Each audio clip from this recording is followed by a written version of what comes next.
finally signed, finally sealed, finally delivered the Lamar Jackson contract, executed, press conference, and plenty of things to break down. It really is. Before I get into it, the sound from the press conference, we got the details yesterday, not long after the contract was signed. It really is a genuinely impressive deal. And the ice broke, I believe. No one wants to say it, Peter, but I believe the ice broke. Combination of things.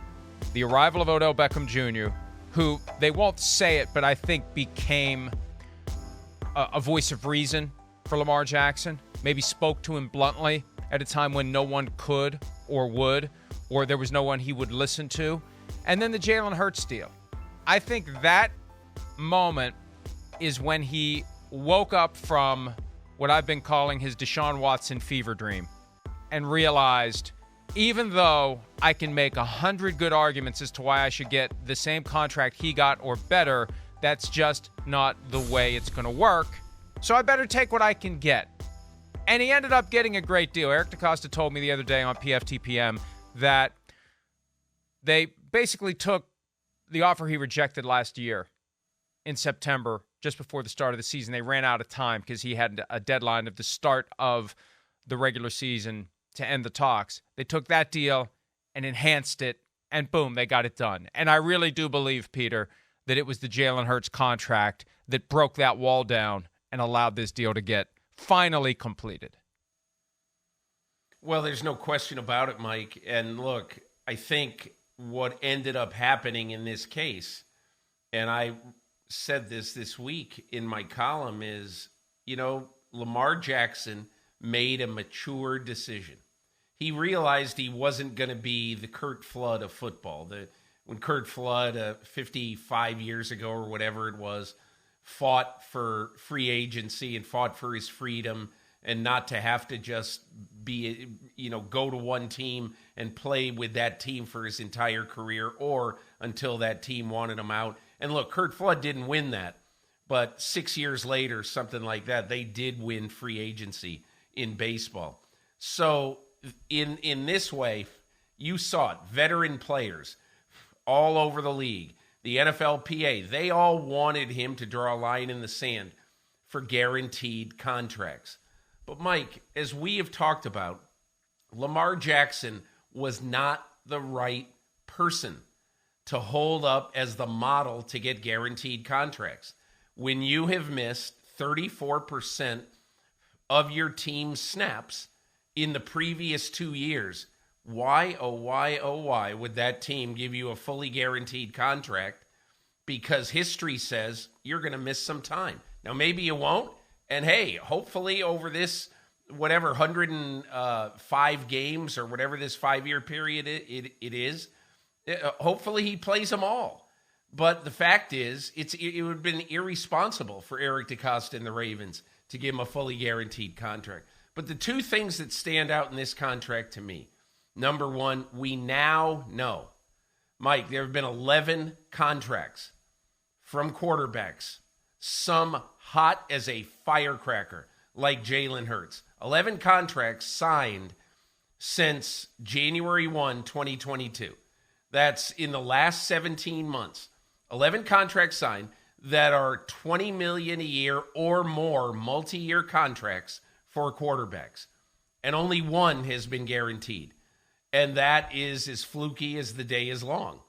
Obviously, the Cleveland Browns guaranteeing DeSean Watson's contract. No other contract, and you can correct me, please, if I'm wrong, has been more than 71% guaranteed. So, now, if you look at exactly what has happened, we have seen, without any question, the DeSean Watson contract is an outlier. There's no other way to describe it.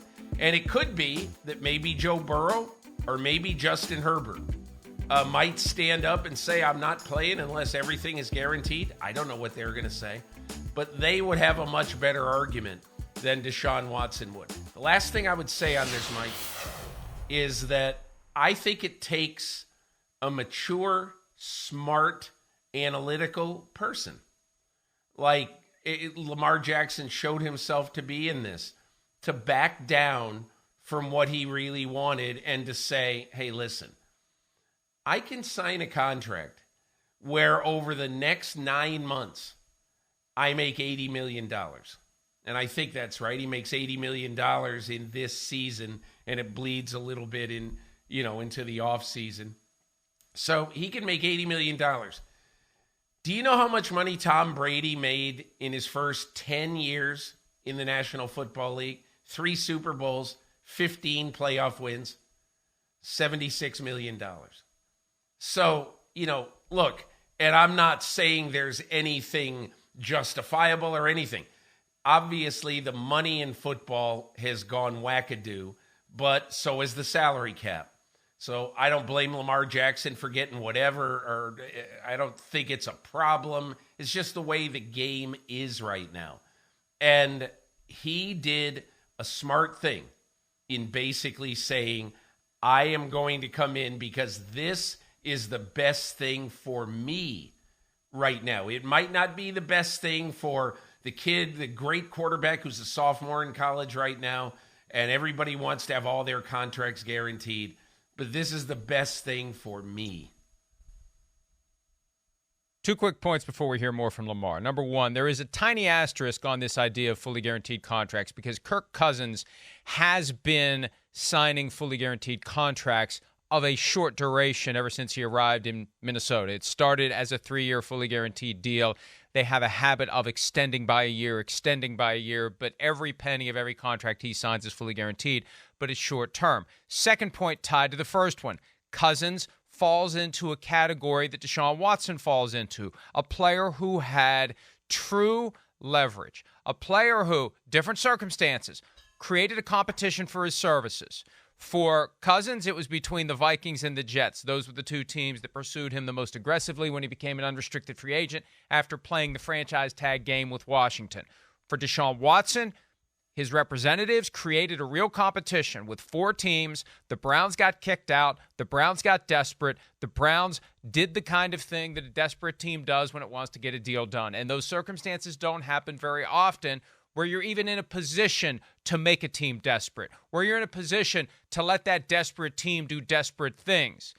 Lamar Jackson was not in the position to do that. There was only 2 ways he was going to get there. Follow the Kirk Cousins path and play 2 years under the franchise tag and then become an unrestricted free agent, or create the same scenario that DeSean Watson did. And that began with a real trade demand that was followed by, I'm never playing for you again. This isn't just posturing. I'm out. I'm done. That's why when he made his trade demand in March, I thought, well, maybe he's starting down the DeSean Watson path, but he clearly wasn't. So it's a rare circumstance to get a fully guaranteed deal. You have to have real leverage. I'm not saying it's never going to happen again, but for the guys who are on a team who are re-upping, it's not going to happen. Your current team is not going to be backed into that same corner that you can back teams into if you either hit the open market or you create this 4-team competition via trade and you can get one of the teams to do something desperate/dumb. So it's not shut, but for guys like Burrow and Herbert and all these other quarterbacks who are going to be doing second contracts with their current teams, it's just not going to happen, and the Lamar Jackson situation proved that. All right, you and I both believe, Peter, that the Jalen Hurts deal was the thing that started the engine toward getting the Lamar Jackson contract finally done. Jackson was asked about that yesterday. Here's what he had to say. I didn't worry about Jalen's deal, It was like, we came to terms. We came to something both of us mutually agreed on. Like I said, now we're here. See, it became clear early in this press conference that there was not going to be a play-by-play, blow-by-blow recounting of the things that happened. From the first question, when he was asked what changed between making a trade demand in early March and signing a contract with the team from which he demanded a trade in late April. And he said, I'm not here to talk about the past. It's all positive. It's all moving forward. He didn't want to start down that. He didn't want to revisit it, and that's his prerogative. And I think in this same vein, he didn't want to start down the road, Peter, that would have had him admit that he had what he wanted, and he finally realized he wasn't going to get what he wanted, so he took what he could. So he just avoided that altogether. And I think that's part of the maturity you're talking about. What good comes from that, really? For us, great headline, great fodder. For him and for the Ravens, nothing good comes from him delving down this path of, I was being stubborn, they were being stubborn, and then the Jalen Hurts deal shows up, and that caused me, with advice from Odell Beckham Jr., to realize if I was ever going to get a deal done, I had to take what the Ravens were going to give me. Well, let's also be mindful of the fact that in, quote, taking what the Ravens would give me, end quote, the Ravens made him the highest paid player in NFL history. And they did it by, in essence, Mike, guaranteeing the first 3.5 years of a contract, because that's the equivalent of about what happened here. And let's just also make this point of it, that when you think about all the time he has missed, and I've heard everybody say, well, you know, it's that's, he would have, if he had his contract, he would have played in the playoff game against Cincinnati. He would have come back sooner. Hey, bullcrap. He didn't play. That's it. He said he was hurt. That's it. That's all. That's the only thing that matters. It's like people now going back and recreating history and saying, oh yeah, C.J. Stroud wasn't really the second pick. The Houston Texans traded up and gave C.J. Stroud compensation for Will Smith to shut the spigot off so that nobody would trade for the number 3 pick. Hey, look, they picked C.J. Stroud number 2, period. That's it. And so to me, when I hear things like that, I just say, facts are facts. And you might think facts are inconvenient, public or media people who write stuff like this. But to me, I think the biggest thing that Lamar Jackson did is he looked at the landscape. He looked at his own record. And his record in the last 2 years of being hurt some. And he basically said no matter what any advisor, no matter what anybody was saying to him about all of this, that he understood that Eric DeCosta, Steve Bisciotti, the Baltimore Ravens, were not going to give him what he wanted. So does he want to be a freedom fighter who misses time? Because I'm pretty confident that the Ravens would have said, we'll play Tyler Huntley, we'll play Carson Wentz or Matt Ryan, whoever it is, but we are not giving you a totally guaranteed contract for 4 or 5 years. So I think on both sides, there was intelligence. On the Ravens side, there was some resolve. But I also think if you asked a bunch of general managers in the NFL that you gave Lamar Jackson that contract after the last 2 years, after his very checkered record in the playoffs in his first 5 years in the NFL, man, that's a heck of a contract. And to me, there are times when you look at something and say, the Ravens were right in this regard, the Ravens were generous in this regard, and Lamar Jackson was smart to take this deal. By the way, those of you who tune in on Friday for the SAT word of the day probably did not have wackadoo and bullcrap on your bingo card. Sometimes you have to wait for the $10 word to come from Peter, but it will come at some point today. I personally prefer wackadoo and bullcrap, but that's just me. The deal is spectacular when we set aside all the other things that got us here, Peter, and he's going to make more over the next 5 years than Jalen Hurts will make over the next 6 years. That, in and of itself, is impressive. One of the things that gets lost in the shuffle when we talk about the classic extension, we forget that there's an existing deal that gets subsumed within the extension. Jalen Hurts signs 5 years, $255. Lamar Jackson signs 5 years, $260. That's just the start of it. What does Hurts have left? He's got 1 year at $4 million and change. It becomes a 6-year, $259 million deal. An extra year of total commitment. For Lamar, he's starting from scratch. He's got nothing. New money, old money doesn't matter. This is the deal. This is it. 260 over 5. And as you said, 156 over 3. He will make that. That is the top cash flow for 3 years under a new contract in NFL history. It bests the $150 million paid to Aaron Rodgers under his most recent deal, assuming he stays with the Jets for 2 years to get it all. And you mentioned that Tom Brady made $76 million during the first 10 years of his career. Here we are with Patrick Mahomes, best quarterback in the NFL, two-time NFL MVP, two-time Super Bowl MVP. He signed a 12-year contract 3 years ago. Through the first 3 seasons of that deal, he's made $63 million. Think about that. $93 million more Lamar Jackson will make over the first 3 years of his contract than Patrick Mahomes made over the first 3 years of his deal. I've been saying it somewhat repeatedly. Patrick Mahomes needs to go have a talk with somebody. His agent, Brett Veach, Andy Reid, Clark Hunt, Roger Goodell, somebody. Because Mahomes is getting screwed right now, Peter, and the best evidence of it, Lamar Jackson, 156 over 3, Patrick Mahomes, 63 over 3.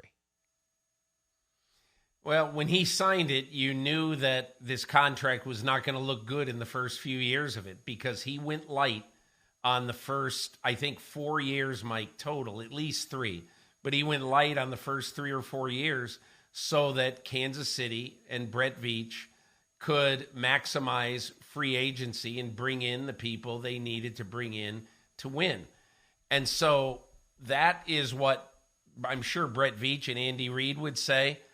And we'll see if Patrick Mahomes is going to be Tom Brady, because Tom Brady always used to say to the Patriots, listen, just spend to the cap.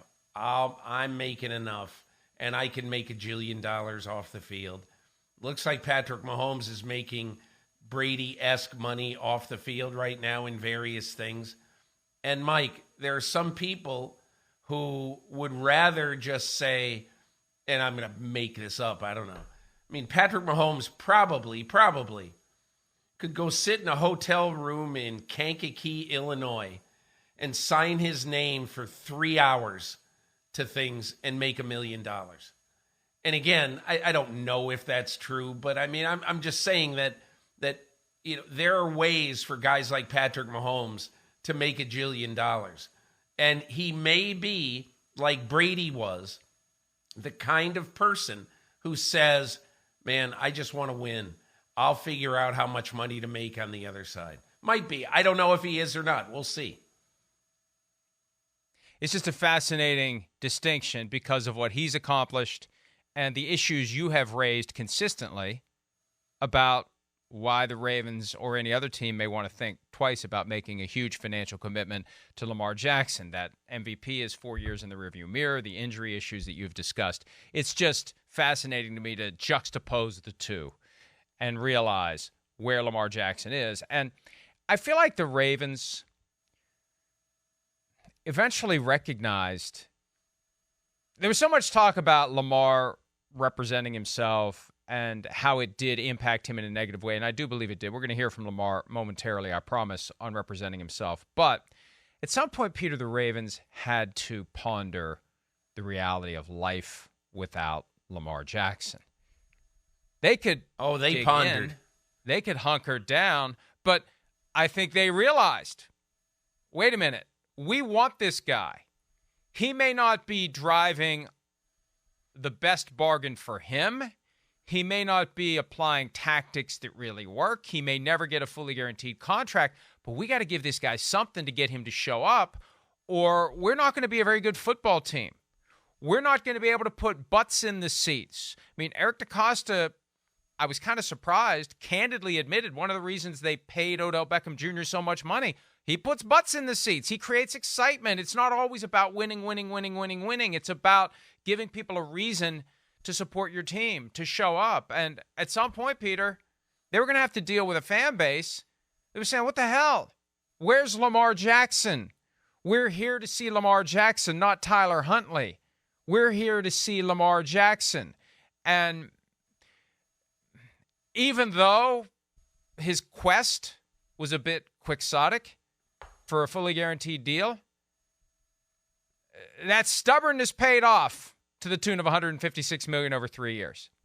And in that regard, it's a win, Peter. Mike, there's 2 points about this that I think are important when you talk about Lamar Jackson's stubbornness, and I get it, and you're right. But so when we were discussing a couple of months ago why in the world it was important for Lamar Jackson to have an agent, I think almost any agent would have said to him after 3 years in the NFL and after winning the MVP in year 2, that on the day that you could start negotiating a new contract, you are not going to play for the money that no matter what the 5th-year option is, anything like that, you're not going to do that.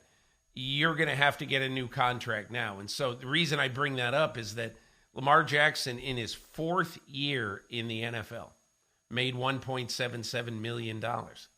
And that is a year and a half after he walked off with the MVP. And so that is part of the price, in my opinion anyway, of not having an agent. That's money that will never come back. And yes, you've done a fantastic job on this deal right here. Don't get me wrong. All praise to you for getting this contract without an agent.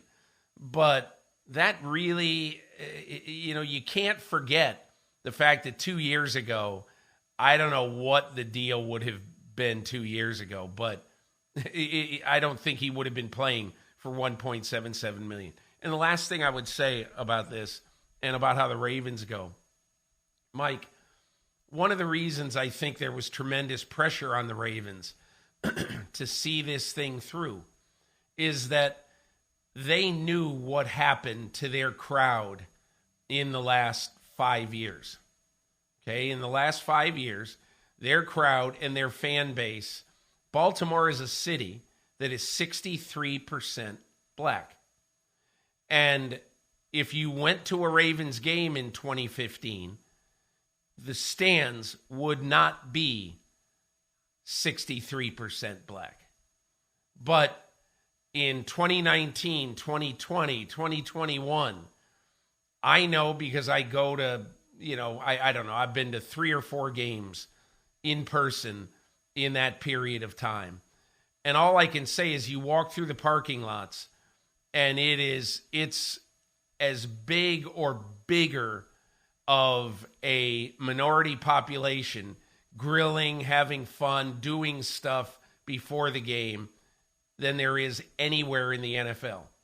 And I believe that the Ravens knew that if Lamar Jackson wasn't going to play for them anymore or this year, that they would be saying goodbye to a huge chunk of their fan base.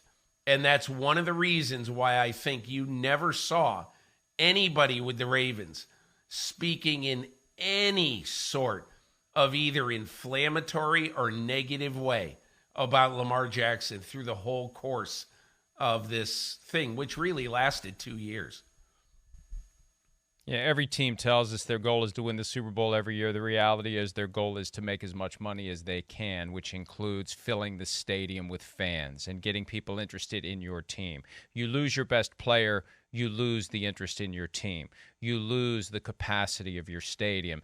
That's part of the business of football that they'd rather fans not focus on, but it is part of the reality of the overall industry. So here's Lamar from yesterday talking on the reality that he represented himself through this process and finally got a record-setting deal.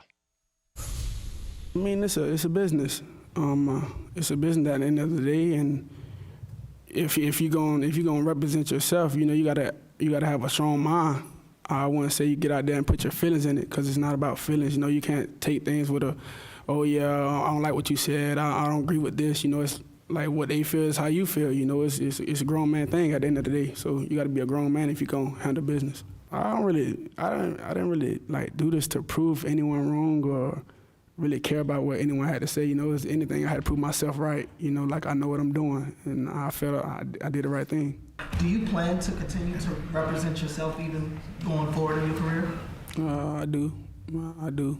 I wouldn't put my trust in anyone else but myself. I know that last question had to be asked, but why would he change course now? After he won, yeah. It took a while. And, Peter, I recounted all the steps yesterday. He would have been drafted higher than 32 if he had an agent, I firmly believe, in 2018. He would have signed a contract after 3 years like Josh Allen did. Josh Allen has made $41 million more than Lamar Jackson has over the last 2 years. That's never coming back. He would have been potentially the face of the Nike Jordan brand as NFL athletes go instead of Dak Prescott. I firmly believe that if he had traditional representation over the course of the last 5 years, he'd have more of the dollars you were talking about earlier with Patrick Mahomes in Kankakee, and I'm told we'll have a map of Kankakee coming up later in the program, if he had marketing representatives that were being as aggressive as they could with the guy who had become the face of the... And there's Kankakee! Right on cue! Control room, gold star. So there's a lot of meat that had been left on the bone. Let's not get it twisted, because everybody's going to say he won, and anybody who said players shouldn't represent themselves is wrong and they should shut up forever. He won today, but at a hell of a cost to get here and a hell of a risk that he was never going to get that payoff that he ultimately got. So, yeah, I would keep representing myself if I were him, especially because this contract has a no-tag clause on the back end. So after 5 years, he hits the market. That was something that he got that isn't in a lot of these deals. Jalen Hurts doesn't have it. Patrick Mahomes doesn't have it. Now, sometimes the circumstances are set up like Dak Prescott where he can't be tagged as a practical matter, but Lamar got that. So if he finishes this 5 years, makes his 260, he hits the open market unrestricted. No franchise tag, no transition tag, no anything, and he can go work his next deal as a true free agent if he continues to play 5 years from now. 5 years is a long time as NFL careers go, but he'll have that freedom to do it, Peter. And I think that is one of the great things that Lamar Jackson got out of this, because what's he going to be, 30 years old at the time? 31 maybe? He's still going to be theoretically in his prime, assuming that he doesn't continue to get hurt. And we'll see. There's no... Bill Parcells used to say, I've said it on this show, I think every Friday, they don't sell insurance for that stuff.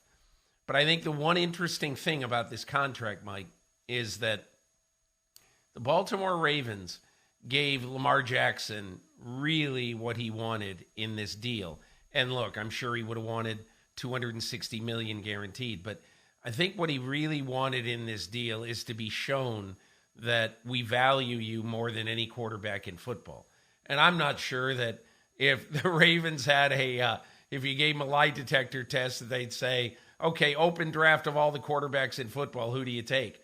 But Lamar Jackson has seen that the Baltimore Ravens have treated him financially better than any quarterback in football.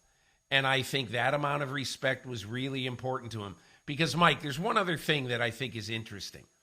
As somebody who's been in that locker room a few times after games, and I'm going back to 2019 as MVP year, I am telling you that even as a very young man with some very veteran players in that room, it is a constellation that revolves around Lamar Jackson.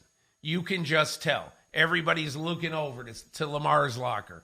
Everybody's like pointing over to Lamar. Mark Ingram one time in that locker room when he was on the Ravens, I'm talking to him, and 3 or 4 times he would, when he was talking, he would say, there's our guy. This is our guy. Mark Ingram, one of the most respected veterans in the NFL. And so all I'm saying is that there was a big reason, and the Ravens knew the reason. They know how Lamar Jackson is regarded inside that locker room. That is their guy. So he better come back. And now that it's over, and honestly, I think the interesting thing is it's over 2.5 months before the start of training camp. So Lamar Jackson can take Zay Flowers. He can take Odell Beckham Jr. He can take Isaiah Likely and Mark Andrews. He can take all of those guys, all of them, And he can work with him in the offseason to make sure that, look, I don't know if he's ever thrown a football to Odell Beckham Jr. before, but he can work on it. This is what Aaron Rodgers didn't do last year in Green Bay. But now he's going to have time to work on it and to hone his craft and to get to know these newer receivers a lot better. So that is just an added bonus, because if this thing had gotten done on August 10th, I mean, that's a problem. That's a big problem in terms of chemistry. Getting it done now gives him 2 months before training camp, more than that, to do whatever he wants to do to get ready to get to know these receivers. And Peter, as you were explaining that magnetism, the charisma, the leadership, just that natural attraction where he becomes the center of the universe in the locker room, takes me back to the speculation in which we all were engaged before the free agency period began, and everyone knew there was an opportunity to go get Lamar Jackson, to take him away from the Ravens with an offer that the Ravens couldn't or wouldn't match, and no one really tried all that hard. That topic came up yesterday with Lamar Jackson on whether and to what extent he heard from other teams. Let's have a listen to what he had to say in response to that question. Like, to be honest with you, I really didn't care for other teams, really. I just really wanted to get something down here.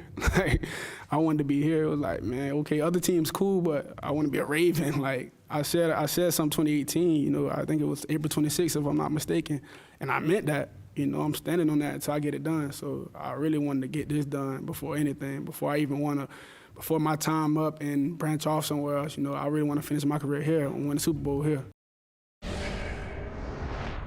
And that's great now, but the fact remains he went public with his trade request late March, just before John Harbaugh began to speak to reporters at the league meetings in Arizona. It was out there that he had asked to go. So negotiating tactics, was it genuine at all? Who knows? There was that brouhaha that came up middle of March, late March, about the non-certified agent who was contacting teams, allegedly, or actually the NFL put out the notice to all teams to don't talk to the individual who supposedly was contacting teams to try to generate some interest. And maybe at the end of the day, it was all about putting more pressure on the Ravens. And he really didn't want to go play for another team. And there was never any serious interest. My understanding is there was no interest. He claims that there was, but it doesn't matter. No one ever acted on it, whether it was because the belief was he wanted a fully guaranteed contract or he wanted massive guarantees, even if the contract wasn't fully and completely guaranteed.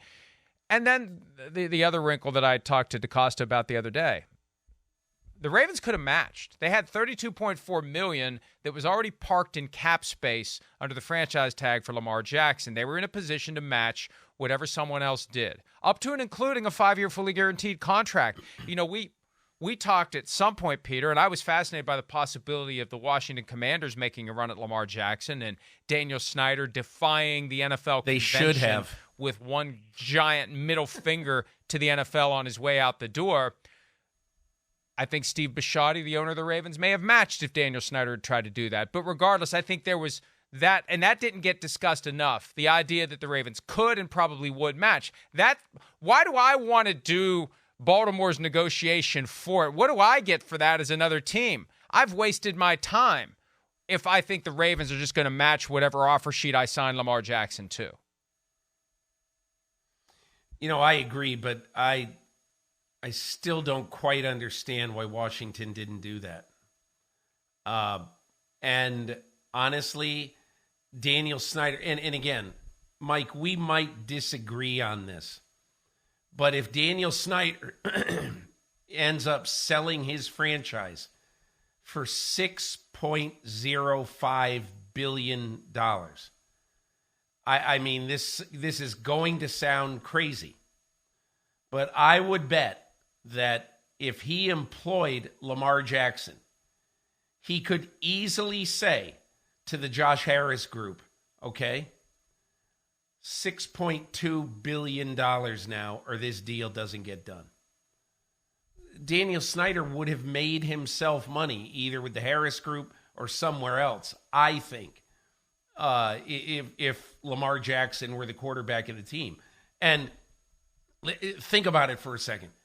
If it were, instead of 6.05 million, if he just said $6.08 billion, that would have encompassed the entire Lamar Jackson contract, plus, a $40,000 profit for Daniel Snyder getting it done. And look, we don't know how that whole thing would have gone. I get it.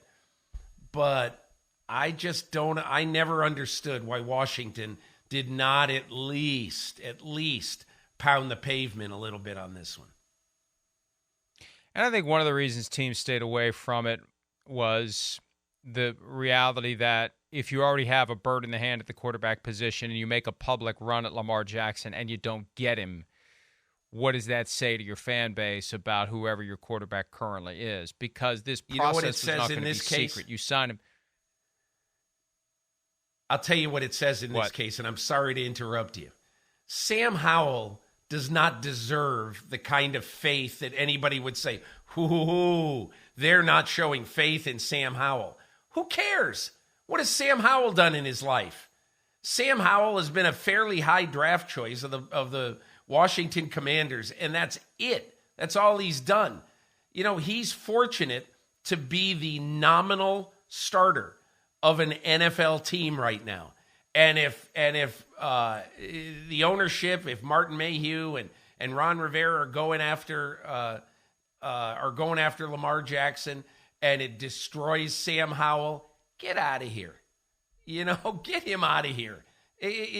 What kind of toughness would Sam Howell showed if the guy who was the MVP in the NFL 3 years ago, if you got a chance to get him and you don't go and you go after him and miss him, and Sam Howell's going, man, you didn't show faith in me. Get out of here. Just get out.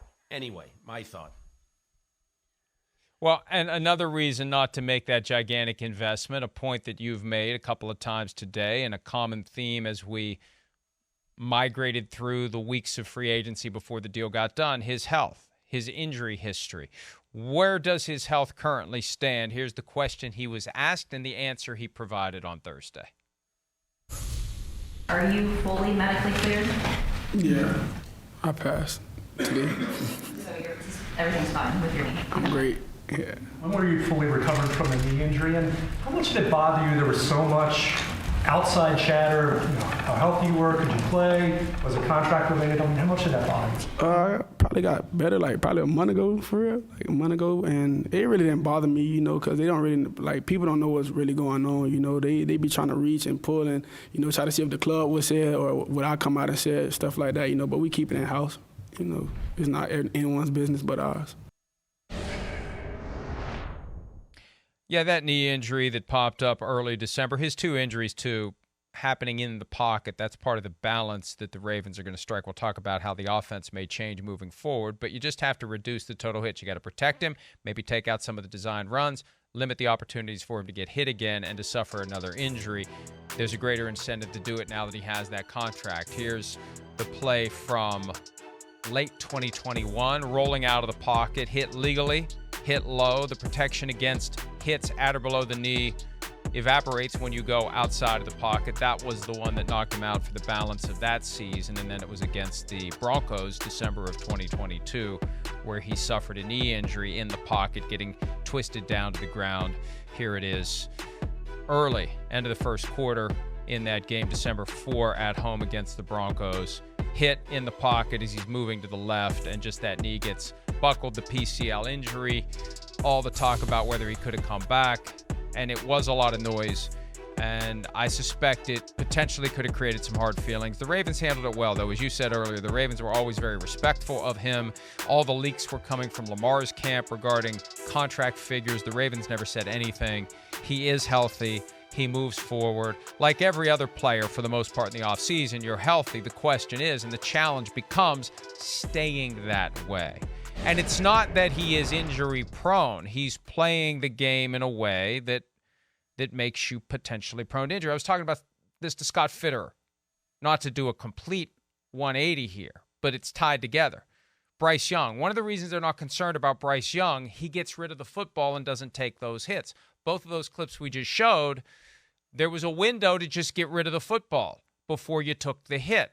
And we know how the NFL is about throwing the flag. If you just breathe on the quarterback the wrong way, get rid of the ball, don't hold on to it, don't take the hit. That's part of what they need to coach Lamar to do, because every extra hit you take is an opportunity to suffer that injury that knocks you out for the rest of the season, Peter.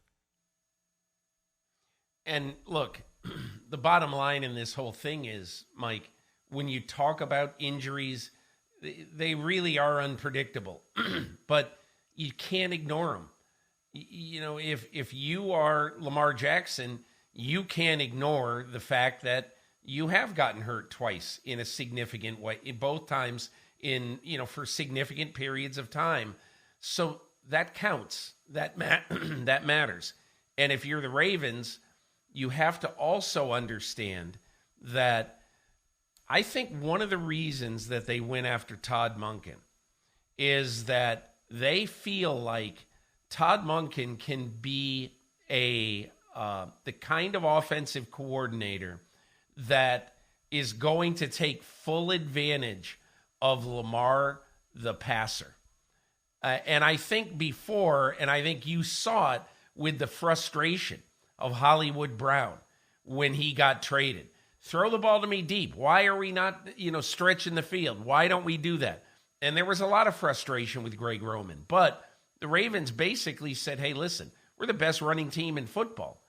And to be the best running team in football, you have to set your offensive line as a major priority, which they have done, okay? And you also have to set your tight end position as a major priority, which they did. And you don't necessarily set stretching the field as a major priority. But now, I believe, with Rashad Bateman coming back to health, with Odell Beckham Jr., and look, there's no guarantee of anything with Odell Beckham Jr. And with Zay Flowers, I think there's going to be more emphasis on intermediate and deep throws with Todd Monkin in his offense than there was in the previous offense. One of the arguments I heard from people around the league during that window when Lamar Jackson was available is that one of the realities of bringing in Lamar Jackson, you have to completely change your offense to what the Ravens were using. And my response to that always was, wait a minute. Just because the Ravens used him a certain way doesn't mean he can't do other things. They just chose the path of least resistance. Why throw when this guy who was the best running threat at quarterback for years, I think it's Justin Fields now, but when he can just take off, why do you want to introduce the risk of a batted ball, an interception, a sack, whatever into the equation? And what we're seeing is the Ravens are changing the offense. It speaks volumes when you bring in OBJ, when you use a first-round pick on Zay Flowers. What are you trying to do? You're trying to breathe life into the passing game and take advantage of Lamar Jackson's passing skills, which have always been there, all the way back to Louisville. Louisville, who was the ultimate dual-threat quarterback. He could run, he could throw. And the Ravens, with Greg Roman, locked onto the running side of it. And now I agree with you with Todd Monkin. It is going to expand to the point where, Peter, Lamar Jackson enters the 2023 season with a fairly lofty goal. Let's hear what he aspires to do in the upcoming football campaign. I think I told someone, like, man, I want to throw for like 6,000 yards with the weapons we have. And I'm not a individual award type of guy or a stat watcher. I just want to do that, because no one ever done it. And I feel like we have the weapons to do it. We got explosive guys. And like Coach said, Nelson, the new addition, Zay, OBJ, and we got Bateman going to be 100% healthy. Dude's going to be healthy, So it's going to can't forget about Mark. I can't forget about my boy Mark. And, likely, so it's just can't wait to get rolling. The question that led to that response focused on the Ravens bringing in 3 weapons. And I'm thinking, 3 weapons. I guess Nelson Aguilar was included in that equation. All due respect, separate category from OBJ and Zay Flowers. But still, they've got plenty of pass catchers out there. They love what Isaiah Likely can do. Mark Andrews is still great. They have the receivers now. And, Peter, I think 6,000 probably unrealistic. but it speaks to what your point is. With Todd Monkin there, we're going to see a very different Ravens offense, and the rest of the NFL had better be ready for it. And I think, Mike, one of the things when Lamar and the Ravens had their little disagreements, remember at the Combine where DeCosta said something about the wide receivers that I think Bateman took exception to? I forget exactly what it was, but, we got to get somebody to, stretch the field, whatever it was. But I do think that Lamar Jackson was pretty public, or pretty much when he was talking to the Ravens, hey, listen, we got to get a little bit more in the receiver group. And so obviously the Ravens did that this year. And we don't know what Odell Beckham Jr. is going to do. We just don't know because he hasn't done it in 4 or 5 years. But in getting Beckham, in getting Zay Flowers, in having a healthy Rashad Bateman, picking up Aguilar's maybe a 4 or 5, I think one of the things that we're seeing is the fact that they're now building this team. I think they built this team to run and throw to the tight end. But the way that they have adjusted this team this year is to add a real element of threat at the wide receiver position, which really has not been there since Lamar Jackson has been the quarterback.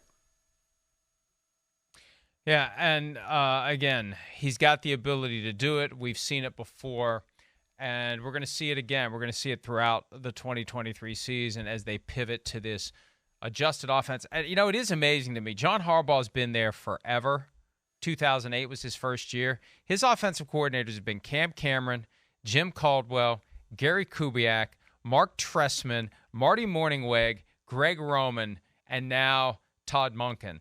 A lot of different guys running the offense, and I think this one is going to be very different from the one that we saw last year and the prior years with Lamar Jackson as the starting quarterback. Hi, it's Mike Florio. Thanks for watching PFT on YouTube. Hit subscribe for the latest news and analysis from Pro Football Talk.